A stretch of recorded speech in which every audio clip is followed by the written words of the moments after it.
মনীষা একটু তাকিয়ে দাও।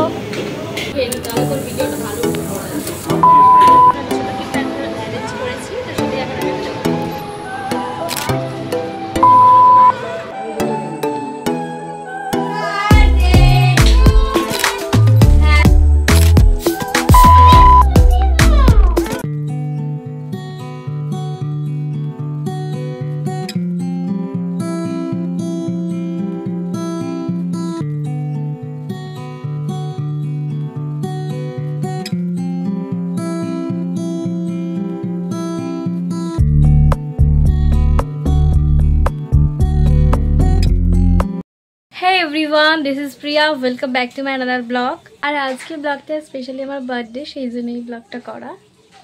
আজকে দিনে যা যা করব তোমাদের সাথে সবই শেয়ার করব, তো ভিডিওটা দেখতে থাকো। এখন জাস্ট আমি ফিরলাম ইন্টার্নশিপ থেকে, আর ওখানে যা হয়েছে তোমাদের সাথে একটু শেয়ার করে দেবো। আর এখন ফ্রেশ হব, ফ্রেশ হয়ে যাব দিদির বাড়িতে। আর ভিডিওটা তোমরা কন্টিনিউ দেখতে থাকো।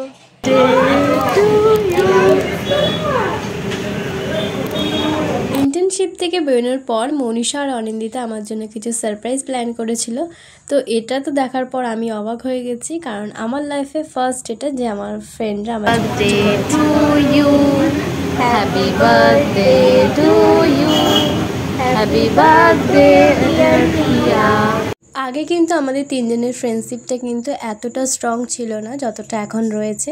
যত সময় গেছে তত কিন্তু ফ্রেন্ডশিপটা স্ট্রং হয়েছে এবং ভালো হয়েছে আর কি। আমার লাইফে এটা ফার্স্ট যে আমার ফ্রেন্ডরা আমাকে সারপ্রাইজ দিয়েছে, আর এত সুন্দরভাবে সারপ্রাইজ দেওয়ার জন্য thank you so much Anindita আর মনীষা।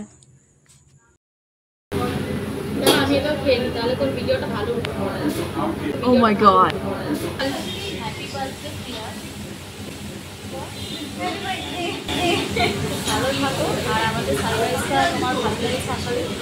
হ্যাঁ, ভালো লেগেছে।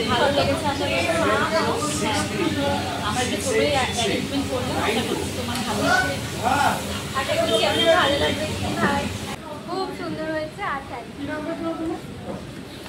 কেক কাটার পর আমরা এখানে অর্ডার দিয়েছিলাম চিকেন এগ চাউমিন, আর ওদের ভুলবশত মিস্টেকের কারণে আমাদের দিয়ে দেয় এগ চাউমিন। আর এটা তো আমরা পরে বুঝতে পারি যে আমাদের প্লেটে কিন্তু চিকেনই নেই, আর এটা আমাদের ভুল। ফার্স্টে কিন্তু আমাদের দেখে নিতে হতো যে চিকেন আছে কিনা।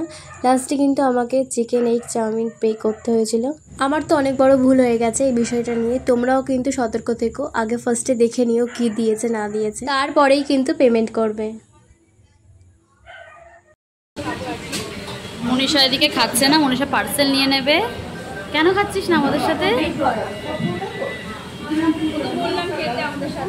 ঠিক আছে, চলো এখন আমরা খাই। ওকে, দেখতেই পাচ্ছ আমি এখন নতুন চশমা নিয়েছি, কেমন লাগছে? ঝাপা চশমা গাইস। আর এদিকে আমি অনিন্দিতার চশমাটা পরে একটু দেখছিলাম আর কি, আমাকে চশমা পরে কেমন লাগে। এখন আমরা রয়েছি মেট্রো স্টেশনে, কালীঘাট মেট্রো স্টেশনে। বাড়ি যাওয়ার জন্য টিকিটটা কেটে নিয়েছি। তো আমি ওর জন্য একটা ছোট্ট গিফট অ্যারেঞ্জ করেছি, তো সেটাই এখন আমি দেবো।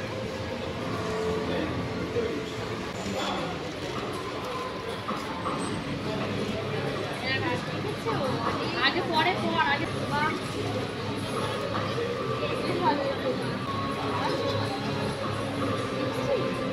ওদের দেয়া গিফটটা তো তোমরা দেখলে, আশা করি এক্সট্রা ভিডিও বানাবো না। বিকেলবেলা রেডি হয়ে বেরিয়ে গেছিলাম দিদি বাড়ি যাওয়া বলে, আর ওখানে ওরা একটু সারপ্রাইজ আমার জন্য করছে। আজকে সারাদিন খালি সারপ্রাইজ আর সারপ্রাইজ। এই প্রথমবার মনে হয় ট্রেনটা এত ফাঁকা, কারণ আমরা যেই টাইমটায় যাই বিশাল ভিড় হয়, আর বিকেল টাইম তো একটু ফাঁকা তো থাকবেই। আর আমি উঠেছিলাম লেডিসে। মা তো অলরেডি ওখানে চলে গেছে, আমি বোনকে নিয়ে যাচ্ছিলাম দিদি বাড়িতে। আর ওকে বললাম একটু সাজতে, কিন্তু ও তো সাজেনি, নর্মাল সিম্পলভাবে গেছে। আর ওখানে যাওয়ার সময় খেয়েছিলাম আইসক্রিম, দুজনে খেতে খেতে গল্প করতে করতে যাচ্ছিলাম আর কি দিদি বাড়িতে। জাস্ট আমি এখন দিদি বাড়িতে এলাম, আর এসে দেখছি আমার ভাই এসেছে। হ্যাপি বার্থডে দিদি। আমার বার্থডেতে এখন আমাকে ভাই গান করে শোনাবে। নে গানটা কর কর কর কর। কি গান? যে কোনো তুই যেটা শিখেছিস সেটা গানটা কর। আরে গা মা পা দা নি সা সা নি ধা পা মা গা রে সা। হয়ে গেছে? আর জানিস না? ভাইয়ের গান শোনার পর তো ওখান থেকে আমি বেরিয়ে যাই। মিশো থেকে আমার একটা পার্সেল এসেছিলো, তো ওটাই আমি আনতে গেছিলাম। আমি অর্ডার দিয়েছিলাম একটা হ্যান্ডমেড জুয়েলারির মধ্যে আমি অর্ডার দিয়েছিলাম একটা গলার চোকার আর ইয়ারিং ছিল।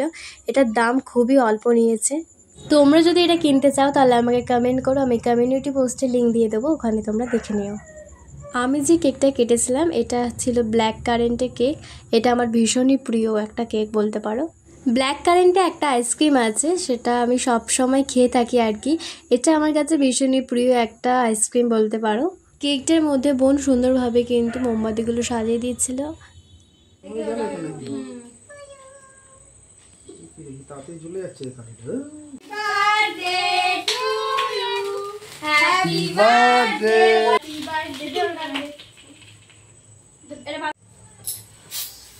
Happy birthday to you. আরে নোংরা কেক।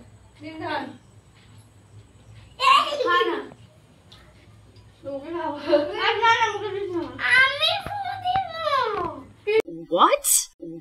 কেক কাটার পর কিন্তু সবাইকে দিদি পিস পিস করে কেটে দিয়েছিল কেক। আর জন্মদিনের রাত্রিটা কিন্তু একটু সিম্পল খাবার খেয়েছি, ভাত আর চিকেন।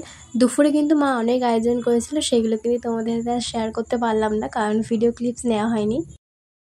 বার্থডে ব্লগটা আমি এখানে এন্ড করছি। দেখা হচ্ছে নেক্সট কোনো পরবর্তী ব্লগে। ভালো লাগলে ভিডিওটা লাইক, চ্যানেল সাবস্ক্রাইব করতে ভুলবে না। আজকের জন্য এইটুকু, টাটা।